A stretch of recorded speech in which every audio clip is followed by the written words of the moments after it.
அன்பானவர்களே, அன்பு வணக்கங்கள். பிரபஞ்ச பேராற்றலோடு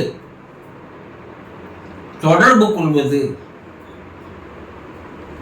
ஒரு எளிமையான வழி இருக்குது.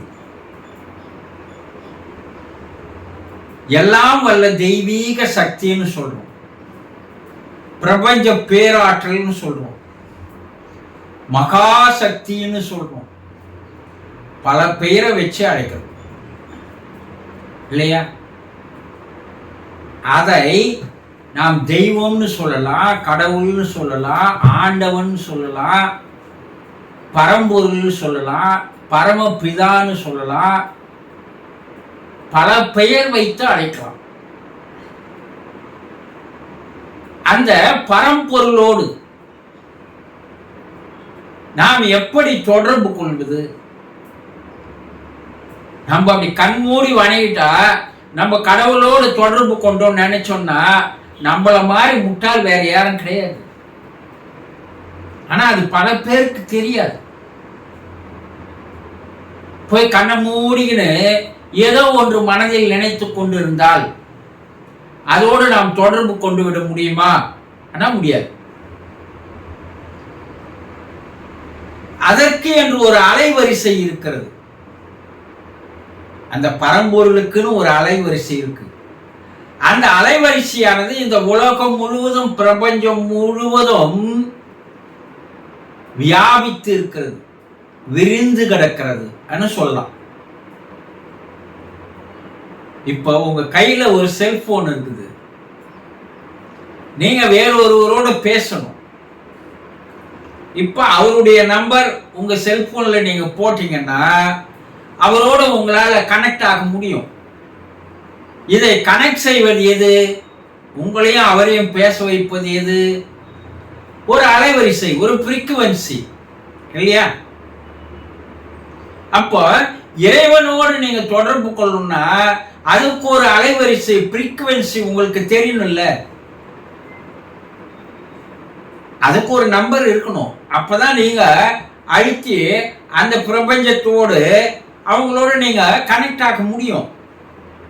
புரியுதா? அப்போ பிரபஞ்சத்தோடு நாம் சேர வேண்டும் என்றால் அந்த அலைவரிசை எப்படி இருக்கிறது என்பதை நாம் தெரிஞ்சுக்கணும். அத ஓங்காரநாதம்னு சொல்றாங்க. அந்த ஓங்கார நாதமானது உலகம் முழுவதும் வியாபித்து விரிந்து கிடக்கிறது. அது செயல்பட்டு கொண்டே இருக்கிறது. உலகத்தில் இருக்கிற எல்லா உயிரினங்கள்லயும் அந்த நாதம் இருக்கிறது. நாதம்னா சவுண்டு, சத்தம். உங்களுடையும் இருக்குது. அந்த ஓங்கார நாதம் என்பது உங்களுடைய இருக்குது. அப்போ உங்களுக்குள்ள இருக்கிற அந்த நாதத்தோடு நீங்க கனெக்ட் ஆனீங்கன்னாவே பிரபஞ்சத்தோடு நீங்க என்ன ஆயிடலாம்? கனெக்ட் ஆயிடலாம். இறைவனோடு நீங்க சேர்ந்துடலாம். ஆனா இது தெரியாத, இத புரியாத ஏதோ ஒண்ணு எல்லா கோயிலுக்கும் போய் நான் கடவுளை வணங்குறேன்னு சொல்லி நீங்க பாட்டுக்கு எதையோ ஒண்ணு செய்யறீங்க, அவனோடு நீங்க கனெக்ட் ஆகவே மாட்டேன்றீங்க. அதனாலதான் எல்லா பிரச்சனைகளுமே உங்களுக்கு வாழ்க்கையில் ஏற்படக்கூடிய அனைத்து பிரச்சனைகளுக்கு என்ன காரணம்னா நீங்க இரும்பாவே இருக்கிறீங்க, அவன் காந்தமாவே இருக்கிறான். இந்த இரும்பு எப்போது காந்தத்தோடு போய் சேர்கிறதோ அப்போ இந்த இரும்பும் காந்தம் ஆகிடுச்சுன்னா எந்த பிரச்சனையும் கிடையாது. இதை தெரிஞ்சுக்கணும்ன்ற ஆர்வமே கிடையாது. ஏதோ முன்னோர்கள் போன மாதிரி நம்மளும் போயின்னு இருக்கலாம். செம்மறி ஆடு எகிரி குதிக்கிற மாதிரி ஒரு ஆடு முன்ன குதிச்சா எல்லா ஆடும் பின்னாடி குதிக்குமா?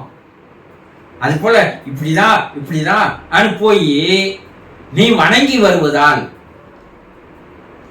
இறைவனோடு உங்களால கனெக்ட் ஆகவே முடியாது.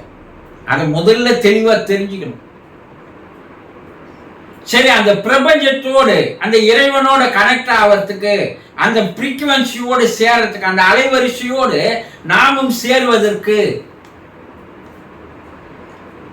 என்னன்னா எப்படி உங்களுக்கு கைபேசிக்கு நம்பர் தேவையோ அது போல ஒரு எழுத்து தேவை. அந்த எழுத்து தான் இறைவனோட கனெக்ட் ஆகிறதுக்கு உண்டான ஒரு கீ, சாவி. அது என்ன? நம்ம முன்னோர்கள் அந்த காலத்துல இருந்து சொல்லி வந்தாங்க. ஓம் என்ற எழுத்து, ஓங்காரம்னு சொல்லுவாங்க.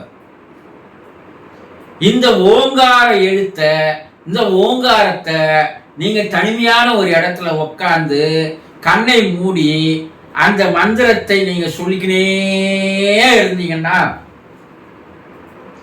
முதல்ல உங்ககிட்ட இருக்கிற உங்க உடம்புல இருக்கிற அந்த ஓங்காரத்தோடு நீங்க ஒன்னா ஆவறீங்க, கனெக்ட் ஆவறீங்க.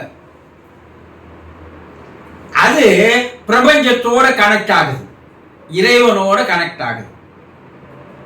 உள்ள இருக்கிற ஓங்காரமும் அந்த சவுண்டும் இறைவனுடைய ஒலிதான், சத்தம் தான். அந்த சத்தத்தை நீங்க திரும்ப சொல்ல சொல்ல சொல்ல உங்க மனமானது, உங்க உடலானது அந்த சத்தத்தோடு அந்த ஒலியோடு போய் சேர்ந்து விடுகிறது. உங்க உடம்புல முதல்ல கனெக்ட் ஆகினீங்கன்னாவே போதும், நீங்க இறைவனோட கனெக்ட் ஆயிட்டீங்க, பிரபஞ்சத்தோட கனெக்ட் ஆயிட்டீங்க. இதற்கு நம்முடைய சித்தர்கள் முன்னோர்கள் என்ன பண்ணாங்கன்னா, சில எழுத்துக்களை கண்டுபிடித்தார்கள். இந்த எழுத்துக்களுக்கு அந்த ஒலி இருக்கிறது. எல்லா எழுத்துக்கும் ஒரு ஒலி, ஒரு சத்தம், ஒரு சவுண்ட் இருக்குது. அந்த ஒலி, அந்த சவுண்ட் ஆனது அதுல இருந்து வரக்கூடிய அந்த ஒலியினுடைய அலை வரிசை, ஃப்ரீக்குவன்சி எவ்வளவு தூரத்துக்கு போகுதுன்னு கண்டுபிடிச்சாங்க. எவ்வளவு பெரிய விஞ்ஞான வேலைகள் எல்லாம் அந்த காலத்துல நம்முடைய ரிஷிகள் முன்னோர்கள் செய்திருக்கிறாங்க. இன்னைக்குதான் அதை கண்டுபிடிக்கிறான் யாரு? விஞ்ஞானிகள். அப்ப அதற்கு பேரு அக்ஷரம்னு சொன்னாங்க. அக்ஷரம்னா ஆற்றல் உடையது. ஒரு எழுத்துன்னா அதற்கு அக்ஷரம் பேரு. அக்ஷரம்னா அது சக்தி மிக்கது. அதுலயே 2-3 எழுத்து சேர்த்தாங்கன்னா அதுக்கு பீஜாட்சரம்னு பேரு. அதே ஒரு வரியா மாத்தினாங்கன்னா அதற்கு மந்திரம்னு பேரு. வேற ஒண்ணும் கிடையாது.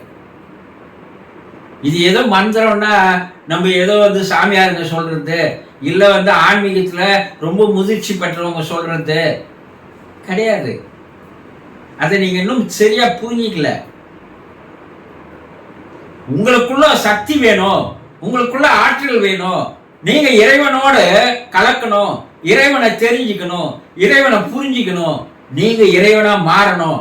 அப்படின்னா இந்த எழுத்துக்களை நீங்கள் பயன்படுத்த வேண்டும். வேற ஒண்ணும் கிடையாது.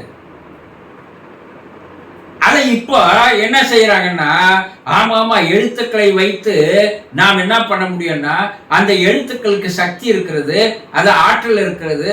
ஒரு குறிப்பிட்ட எழுத்துக்களை வைத்து ஒரு குறிப்பிட்ட காரியங்களை சாதித்துக் கொள்ளலாம் என்பதை இப்ப கண்டுபிடிக்கிறான். யாரு? பல்கேரியாவில் பாராசைக்காலஜி என்று சொல்லக்கூடிய ஒரு மாபெரும் இன்ஸ்டியூட், அதில் இருக்கக்கூடிய ஒரு டாக்டர், ஒரு விஞ்ஞானி, ஒரு ஆராய்ச்சியாளர், அவர் என்ன கண்டுபிடிக்கிறார்னா, தகுந்த சொற்களை வைத்து கூறி வரும்போது மனதில் பல மாற்றங்கள் ஏற்படுகிறது. இதை எந்த காலத்திலேயோ நம்ம ரிஷிகள், யோகிகள், முனிவர்கள் கண்டுபிடிச்சிட்டான். கண்டுபிடிச்சதுனால்தான் அவன் பல்வேறு மந்திரங்களை எழுதி வச்சான். காரிய சித்தி மந்திரம், செல்வத்தை சேர்த்துக் கொள்வதற்கு ஒரு மந்திரம், வெற்றிகளை பெறுவதற்கு ஒரு மந்திரம், ஒவ்வொரு கடவுளுக்கு ஒரு மந்திரம் கண்டுபிடிச்சு நமக்கு கொடுத்துட்டு போனாங்க. சௌந்தரிய லகரி அது ஒரு மந்திரம், ஆதிசங்கரர் கண்டுபிடித்தது. இப்படி ரொம்ப ஆராய்ச்சி பண்ணி போய் பார்த்தோம்னா பல மந்திரங்கள். இந்த மந்திரங்கள் எதற்கு பயன்படுகிறதுனா, பிரபஞ்சத்தோடு தொடர்பு கொள்வதற்கு, பிரபஞ்சத்தோடு சேர்வதற்கு, பிரபஞ்சத்தோடு ஐக்கியமாவதற்கு, பிரபஞ்சத்தோடு கலந்து கரைந்து அதுவாகவே மாறுவதற்கு. நீங்க என்ன நினைச்சுட்டு இருக்கிறீங்க? கடவுள் வேறு, ஆண்டவன் வேறு, தெய்வம் வேறு, இறைவன் வேறு. நீங்க தான் அது. இதை நீங்க புரிஞ்சிக்கிறது இல்லை. புரியாத நீங்க என்ன பண்றீங்க, வேறு எங்கெங்கேயோ போய் ஏதேதோ கடவுளை நீங்கள் வணங்கி வருகிறீர்கள். இதுதான் சித்தர்னா சொன்னா, இருக்கும் இடத்தை விட்டு இல்லாத இடம் தேடி எங்கெங்கேயோ அலையறடா. அவன் உனக்குள்ளேயே இருக்கிறான். இப்ப அவனோட நீ கனெக்ட் ஆகணும் அப்படின்னா சில மந்திரங்களை, சில எழுத்துக்களை நீங்கள் தொடர்ந்து சொல்லி வர வேண்டும். அதுதான் நம்ம முன்னோர்கள் 108 முறை சொல்லு, 1008 முறை சொல்லுன்னா அந்த வைப்ரேஷன் உங்க உடம்புல உள்ள எதிரொலிக்க எதிரொலிக்க அந்த வைப்ரேஷனும் இறைவனுடைய வைப்ரேஷனும் ஒன்றா சேரும் போது நீங்க போய் இறைவனுடைய வைப்ரேஷன்ல என்ன ஆவறீங்க, சேருகிறீர்கள், கலக்கிறீர்கள், கலந்து போகிறீர்கள், கரைஞ்சி போயிடுறோம். இப்ப நீங்க என்ன ஆயிட்டீங்க, அந்த இறைநிலையை நீங்கள் பெற்று விடுகிறீர்கள்.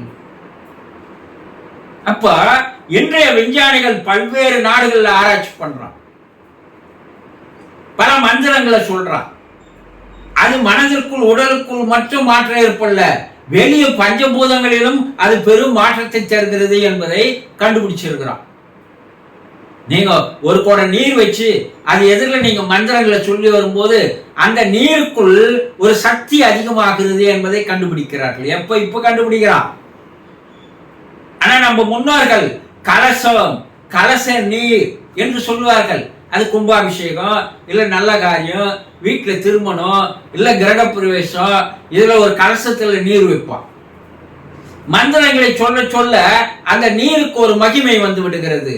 அந்த நீரை தொழி சொன்னா அந்த இடம் பரிசுத்தமாகிறது, தீயதை விளக்குகிறது என்பதை எப்பயோ கண்டுபிடிச்சான். அப்போ பிரபஞ்சத்தோடு இறைவனோடு நீங்க சேரணும்னு ஆசைப்பட்டா ஒரு நாளைக்கு ஒரு அரை மணி நேரமாவது காலையில தனியா, மாலையில தனியா, இல்ல இரவு படுக்கும் போகின்ற நேரத்தில் தனியா இந்த ஓங்காரத்தை ஒரு 108 முறை 108 முறை சத்தம் போட்டு இல்ல, உங்க மனசுக்குள்ளேயே நீங்க அதை சொல்லி வருவதற்கு பழக்கமாகி கொண்டே வந்தால் குறிப்பிட்ட காலத்திற்கு அப்பால் உங்க உடல்ல ஒரு மாற்றம் ஏற்படும், மனதில் ஒரு மாற்றம் ஏற்படும், உங்க நடை உடை பாவனையில் ஒரு மாற்றம் ஏற்படும், உங்க குணங்கள்ல மாற்றங்கள் ஏற்படும்.